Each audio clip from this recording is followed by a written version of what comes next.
En este video nos vamos a referir al diagnóstico de rabia. El tema de las vacunas ya fue tratado en las presentaciones respectivas. Se sabe que la rabia es una enfermedad 99,9% mortal y 100% prevenible.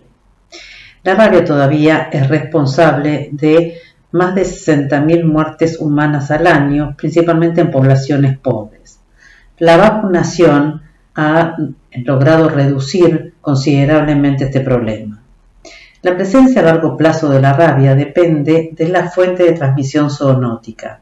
La población canina, y ahora con más énfasis en la población felina, por su conducta frente a los murciélagos, sigue siendo el principal objetivo de prevención e intervención porque están involucrados en casi el 99% de las muertes en humanos.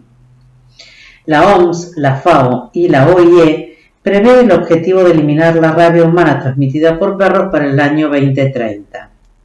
Es importante la vacunación del 70% de los perros para lograr lo que se considera la inmunidad en manada. Las estrategias del programa para grandes animales, que nosotros ya hemos visto parte de este tema en el video de la rabia apareciente, es el control del vampiro de modus rotundus, que se lleva a cabo por personas idóneas en refugios, frente a los refugios y en corrales. Las estrategias también son la vacunación, la interdicción del establecimiento y la vigilancia epidemiológica. Tanto la vacunación como la vigilancia epidemiológica son dos elementos que también son importantes en la rabia en los pequeños animales. Diagnóstico. Para poder hacer un buen diagnóstico, lo que tenemos que saber muy bien es cuáles son las muestras a remitir y las condiciones en que tenemos que remitir esas muestras. Cuando nosotros queremos hacer la detección de antígenos, lo que necesitamos enviar es material en el cual nosotros podamos llegar a obtener el virus rábico. Como se sabe, en el caso de rabia, el sistema donde lo vamos a encontrar seguramente es en cerebro. En cerebro, en las astas de Amón, también en médula o en cerebelo.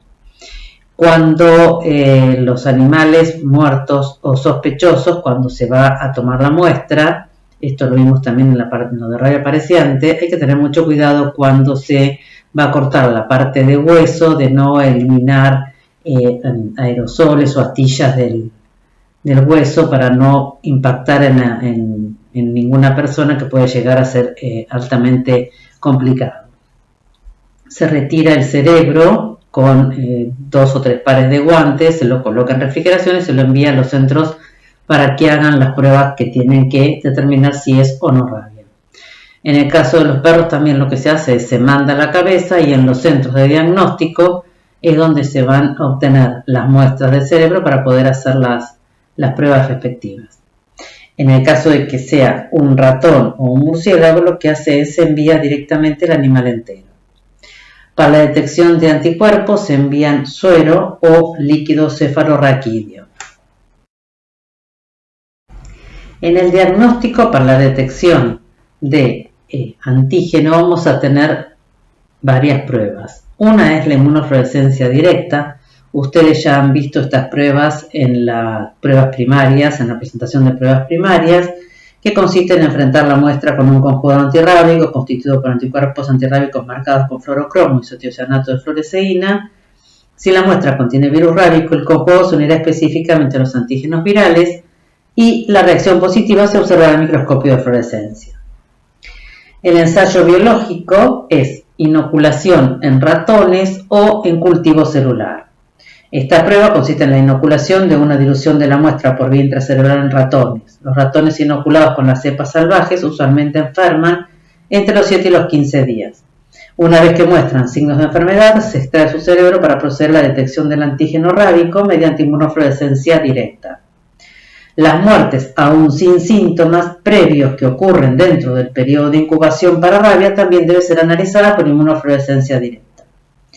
Se utilizan ratones de 3 semanas de edad, entre 11 y 14 gramos. O también se utilizan lactantes de 3 días de edad. La inoculación en cultivo celular, el ensayo biológico en ratones puede reemplazarse por los cultivos celulares. Se siembra una dilución de la muestra en cultivos celulares sensibles al virus rábico, preferentemente células de neuroblastoma de ratón. La eventual presencia de virus se detecta mediante la realización de una inmunofluorescencia directa sobre el cultivo celular sembrado. El resultado se obtiene entre 48 y 72 horas, lo que significa una gran ventaja sobre el ensayo en ratones que puede llevar entre 21 y 30 días.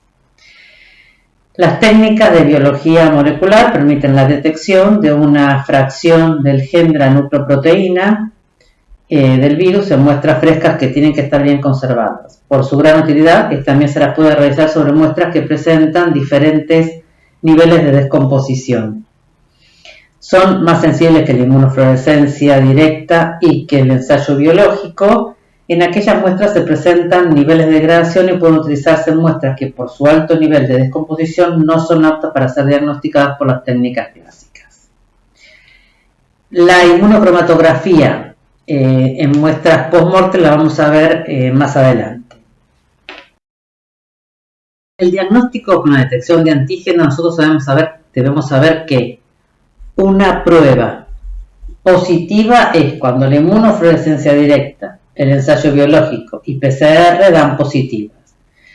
La inmunofluorescencia directa negativa y el ensayo biológico es positivo, se considera que es positivo. Y cuando hay inmunofluorescencia directa positiva, ensayo biológico negativo y PCR positiva, también se considera positiva. Una muestra es negativa cuando la inmunofluorescencia, el ensayo biológico y PCR son negativos. En el tema de rabia no existen muestras indeterminadas. En el diagnóstico para la detección de anticuerpos tenemos la inmunofluorescencia indirecta y ELISA indirecta. Estas pruebas se llevan a cabo en suero o en líquido cefalorraquídeo. Se utilizan como un aporte al diagnóstico premortem de la rabia en aquellos casos en individuos que tienen encefalitis. No son ninguna de las dos una técnica concluyente de infección rábica, ya que no implica hallazgo del virus sino de anticuerpos específicos, pero en algunas ocasiones puede sugerir o resultar un fuerte indicio de presencia de esta infección viral. Tal es el caso de individuos con encefalitis que declaran no haber sido vacunados ni haber recibido gamma-globulina contra esta enfermedad y que sin embargo presentan títulos de anticuerpos progresivos en el tiempo.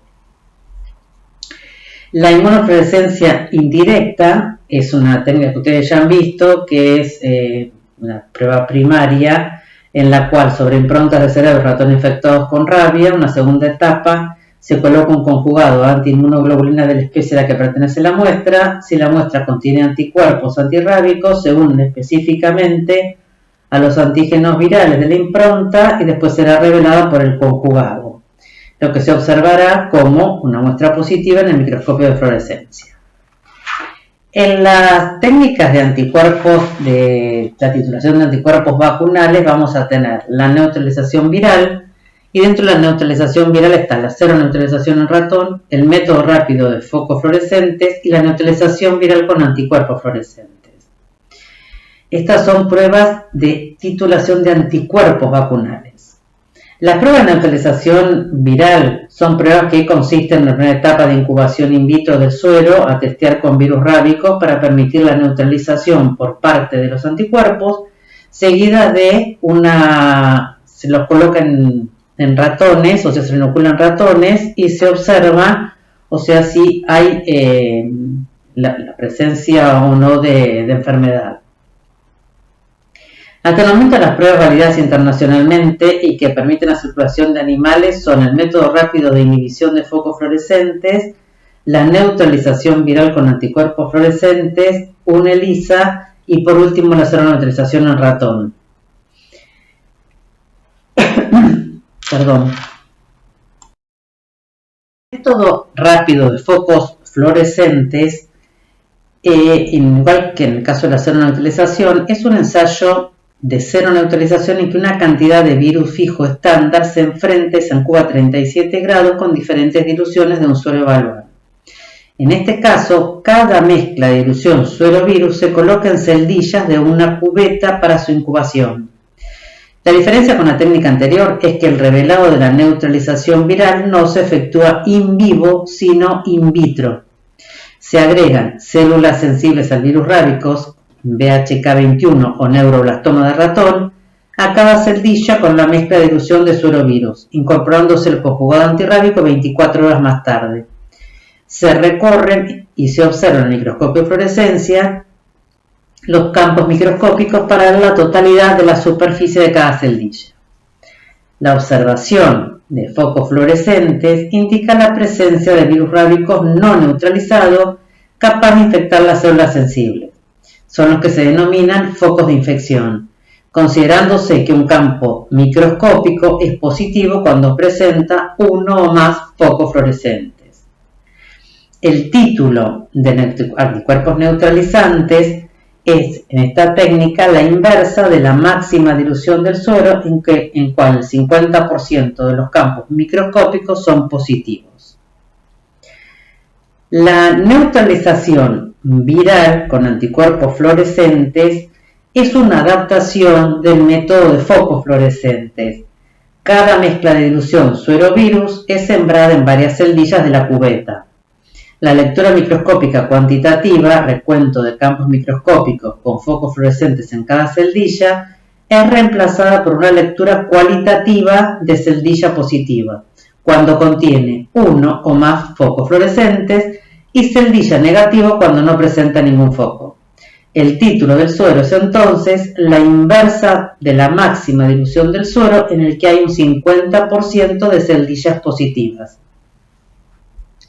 El método de ELISA, esta técnica, bueno, ustedes ya la han visto, es la detección de anticuerpos antiglicoproteína del virus rábico en sueroplasma. Las muestras de suero son depositadas en celdillas que constituyen la fase sólida, que está sensibilizada con glicoproteína extraída de la membrana del virus, inactivada y purificada. La presencia de anticuerpos se revela por el agregado de un conjugado enzimático capaz de unirse a los anticuerpos séricos más el sustrato de la enzima. La intensidad en el cambio de color del sustrato es directamente proporcional al nivel de anticuerpos antiglicoproteínas.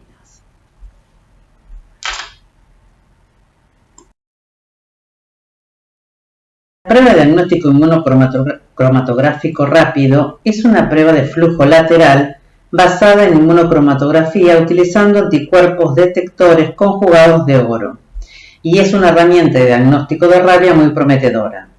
El principio es simple. Después de la deducción, el material cerebral se mezcla con el tampón proporcionado y se aplican unas gotas en la tira reactiva, donde los anticuerpos monoclonales conjugados con oro se unen específicamente a los antígenos de rabia, principalmente la nucleoproteína.